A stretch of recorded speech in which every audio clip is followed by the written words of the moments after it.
বিশ্ব সংবাদে আপনাকে স্বাগত। শুরুতেই জানাবো হাতে পাওয়া সর্বশেষ আন্তর্জাতিক সংবাদের শিরোনাম, পরে বিস্তারিত। ইসরায়েল ফিলিস্তিন পুরোদমে যুদ্ধ চলছে, আর এই যুদ্ধের সর্বশেষ আন্তর্জাতিক গুরুত্বপূর্ণ আপডেট সংবাদ জানিয়ে দিব। শুরুতেই শিরোনাম, টার্গেট করে হামাস নেতাদের হত্যার পরিকল্পনা ইসরায়েলের। এরপর জানাবো, ইসরায়েল উত্তেজনা বাড়ালে আঞ্চলিক বিধ্বংসী যুদ্ধ শুরু হবে, হুঁশিয়ারি লেবাননের। আরও জানিয়ে দিব, গাজা ইসরায়েলি সৈন্যদের উপর হামলা, হিজবুল্লাহর আঘাতে হতাহত 4। এরপর জানিয়ে দিব, নেটো ও যুক্তরাষ্ট্র বিশ্ব শান্তির জন্য গুরুতর হুমকি, বলছে উত্তর কোরিয়া। এরপর জানিয়ে দিব, ফের 10 দিনের রিমান্ডে পাকিস্তানের সাবেক প্রধানমন্ত্রী ইমরান খান। এবং সর্বশেষ জানিয়ে দিব, কেনিয়ায় সরকার বিরোধী বিক্ষোভে কাঁদানে গ্যাস নিক্ষেপ।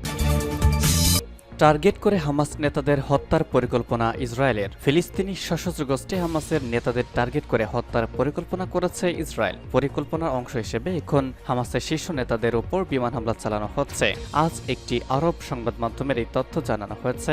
সংবাদ মাধ্যমটি আরও জানিয়েছে, হামাসের বিরুদ্ধে চলমান যুদ্ধের তৃতীয় ধাপে প্রবেশ করেছে ইসরায়েল। লন্ডন ভিত্তিক আশরাক আল আসওয়াদ নামের এই আরব সংবাদ মাধ্যম আরও জানিয়েছে, হামাসের উচ্চপদস্থ নেতাদের পাশাপাশি যারা 7 অক্টোবর হামলা রকেট ছোড়ার কাজ করেছেন তাদেরও হত্যা করার চেষ্টা চালাবে ইসরায়েলি প্রতিরক্ষা বাহিনী। এমনকি যারা হামাস, আল কাসেম ব্রিগেড, ইসলামিক জিহাদ এবং অন্যান্য গোষ্ঠীর সদস্যদের বেতন দেওয়ার কাজটি করছে তাদের উপরও হামলা চালাবে দখলদার ইসরায়েলি বাহিনী। এছাড়া কয়েকদিন আগে গাজা সিটি সাধারণ মানুষকে ইসরায়েলিরা সরে যাওয়ার নির্দেশনা দিয়েছিল, মূলত হামাসের বিরুদ্ধে তাদের ক্ষুব্ধ করে তুলতে।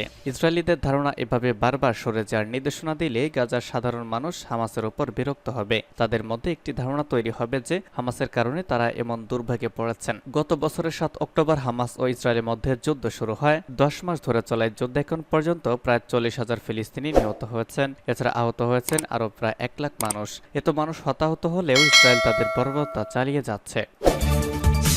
ইসরায়েল উত্তেজনা বাড়ালে বিধ্বংসী আঞ্চলিক যুদ্ধ শুরু হবে, লেবাননের পররাষ্ট্রমন্ত্রীর হুঁশিয়ারি। লেবাননের পররাষ্ট্রমন্ত্রী আবদুল্লাহ বাউ হাবিব হুঁশিয়ারি উচ্চারণ করে বলেছেন, ইহুদিবাদী ইসরায়েল যদি উত্তেজনা বাড়ায় তাহলে বিধ্বংসী আঞ্চলিক যুদ্ধ শুরু হবে। ইহুদিবাদী ইসরায়েল লেবাননের বিরুদ্ধে সর্বাত্মক যুদ্ধের হুমকি দেওয়ার পর এই হুঁশিয়ারি উচ্চারণ করলেন লেবাননের পররাষ্ট্রমন্ত্রী। তিনি বলেন, যদি যুদ্ধ শুরু হয় তাহলে তা শুধুমাত্র লেবানন এবং ইসরায়েলের জন্য ধ্বংসাত্মক হবে না, বরং তা প্রতিবেশী জর্ডান ও সিরিয়ার জন্য ধ্বংসাত্মক যুদ্ধ হিসেবে পরিগণিত হবে। ওয়াশিংটন সফরের সময় আল মনিটর নিউজ ওয়েবসাইটকে দেওয়া একান্ত সাক্ষাৎকারে লেবাননের পররাষ্ট্রমন্ত্রী এসব কথা বলেন। তিনি বলেন, এই যুদ্ধ হবে ভয়াবহ। সংলাপ এবং শান্ত থাকার উপর গুরুত্বারোপ করেছেন তিনি। বলেন, দক্ষিণ লেবাননের শান্তি ও নিরাপত্তা জাতিসংঘে পাশ হওয়া 1701 নম্বর প্রস্তাবের পরিপূর্ণ বাস্তবায়নের উপর নির্ভর করছে। বা হাবিব সুস্পষ্ট করে বলেছেন, যদি লেবাননের উপর ইসরায়েল আগ্রাসন শুরু করে তাহলে তা আঞ্চলিক যুদ্ধের কারণ হবে এবং সেই যুদ্ধে বাইরের পক্ষগুলো জড়িয়ে যাবে। ফলে সব পক্ষের জন্য এই মুহূর্তে সংলাপ ও শান্তিপূর্ণ সমাধানের উপর গুরুত্ব দেওয়া উচিত। বা হাবিব আরও বলেছেন, আঞ্চলিক শান্তি ও নিরাপত্তা নিশ্চিত করে এমন যে কোনো পদক্ষেপ বাস্তবায়নের বিষয়ে লেবানন প্রতিশ্রুতিবদ্ধ রয়েছে। গাজা ইসরায়েলি সেনাদের ওপর হামলা, হিজবুল্লাহর ক্ষেপণাস্ত্রে আহত 4। ফিলিস্তিনি ইসলামিক জিহাদের সশস্ত্র শাখা জানিয়েছে, রাফার পূর্বাঞ্চলে তাদের যোদ্ধারা ইসরায়েলি সৈন্য ও সামরিক যানবাহনে গোলাবর্ষণ করেছে। একই দিনে গাজার নেট জারিম করিডোরে ইসরায়েলি সামরিক বাহিনীর ওপরও হামলা চালানো হয়। নেট জারিম করিডোর, যা একটি ইহুদি বসতি নামে নামকরণ করা হয়েছে। 2005 সালে গাজা অঞ্চলকে বিভক্ত করার জন্য এটি প্রতিষ্ঠিত হয়েছিল। ইসরায়েলি বাহিনী সেখানে 2 সপ্তাহের বেশি সময় ধরে অভিযান চালাচ্ছে। এদিকে ইসরায়েলের উত্তরাঞ্চলে হিজবুল্লাহ রকেট হামলায় 4 জন সেনা আহত হয়েছেন। হিজবুল্লাহ জানিয়েছে, তারা দক্ষিণ লেবাননের গ্রামগুলিতে ইসরায়েলি হামলার প্রতিক্রিয়া হিসেবে কিরিয়াত শমনোতে কয়েক ডজন রকেট নিক্ষেপ করেছে। গাজার খান ইউনিসের আল মাওশিতে ইসরায়েলি হামলায় নিহতের সংখ্যা বেড়ে 90 জনে দাঁড়িয়েছে, যাদের অধিকাংশই নারী ও শিশু। ফিলিস্তিনি মন্ত্রণালয় জানিয়েছে, এই হামলায় আহতের সংখ্যা বেড়ে 300-তে পৌঁছেছে। সৌদি আরব ইসরায়েলের এই বর্বর হামলার নিন্দা জানিয়েছে। সৌদি পররাষ্ট্র মন্ত্রণালয় বলেছে, ইসরায়েলের বিরুদ্ধে আন্তর্জাতিক জবাবদিহিতার প্রক্রিয়া চালু করতে হবে। ইসরায়েল ও ফিলিস্তিনের মধ্যে সংঘর্ষ এবং উত্তেজনা ক্রমাগত বেড়েই চলেছে। আন্তর্জাতিক সম্প্রদায়ের হস্তক্ষেপ এবং জবাবদিহিতা প্রক্রিয়ার তাগিদ দেওয়া হয়েছে যাতে নিরীহ মানুষের জীবন রক্ষা করা যায়, কিন্তু আন্তর্জাতিক কোনো উদ্যোগ সফলতার মুখ দেখছে না।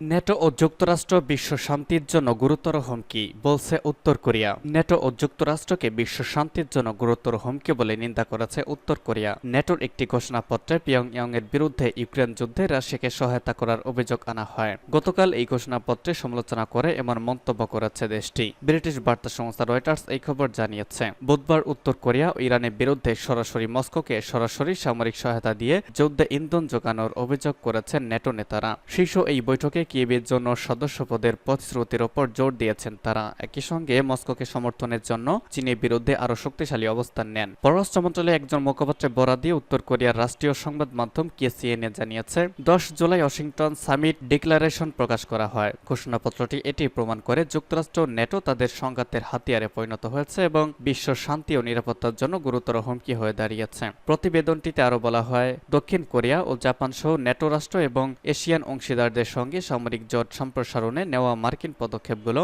আঞ্চলিক শান্তিকে গুরুতরভাবে হুমকির মুখে ফেলেছে, আন্তর্জাতিক নিরাপত্তাকে চরমভাবে বিঘ্নিত করেছে এবং বিশ্বব্যাপী অস্ত্র প্রতিযোগিতা শুরু করেছে। শীর্ষ সম্মেলনের ফাঁকে উত্তর কোরিয়ার পারমাণবিক ও সামরিক হুমকি মোকাবেলায় কোরিয়া উপদ্বীপে নিরাপত্তা নিশ্চিতে দক্ষিণ কোরিয়া ও যুক্তরাষ্ট্র একটি যৌথ নির্দেশিকা পত্রে স্বাক্ষর করেছে। উত্তর কোরিয়ার প্রতিরক্ষা মন্ত্রণালয় ওই নির্দেশিকাগুলো সমালোচনা করে বলেছে, এই ধরনের বেপরোয়া উস্কানির কারণে পারমাণবিক প্রতিরোধ ক্ষমতা বাড়াচ্ছে পিয়ংইয়ং। মন্ত্রণালয়ের একটি বিবৃতিতে বলা হয়েছে, এই সতর্কতা উপেক্ষা করার ফলাফল কি হতে পারে তা কল্পনারও বাইরে।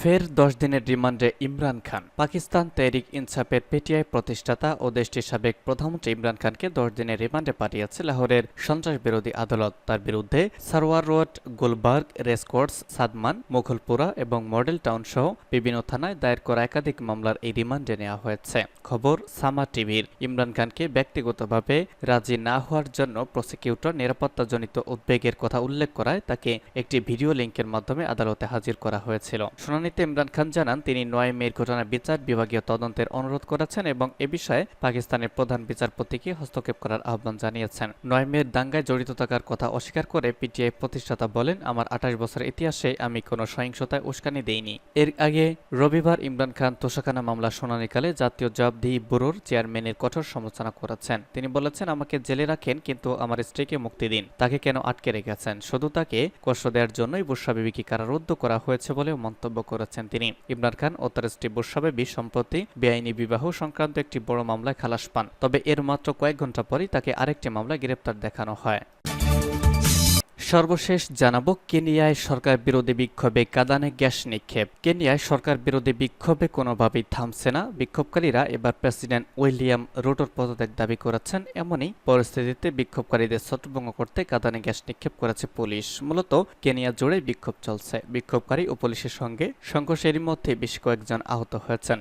দেশটিতে একটি আর্থিক বিল কেন্দ্র করে 1 মাস ধরে বিক্ষোভ শুরু হয়েছে। সেই সময় সংঘর্ষে কয়েক ডজন নিহত হন, যদিও এরই মধ্যে ওই বিল বাতিল করে পুরো মন্ত্রিসভার সদস্যদের সরিয়ে দিয়েছেন প্রেসিডেন্ট। অব্যবস্থাপনা, দুর্নীতি ও বিক্ষোভকারীদের হত্যার জন্যই মূলত এখন রুটোর পদত্যাগ দাবি করা হচ্ছে। বৃহস্পতিবার সরকার বিরোধী বিক্ষোভের বেশ কয়েকদিন পর মন্ত্রিসভার প্রায় সব সদস্যকে সরিয়ে দেন প্রেসিডেন্ট।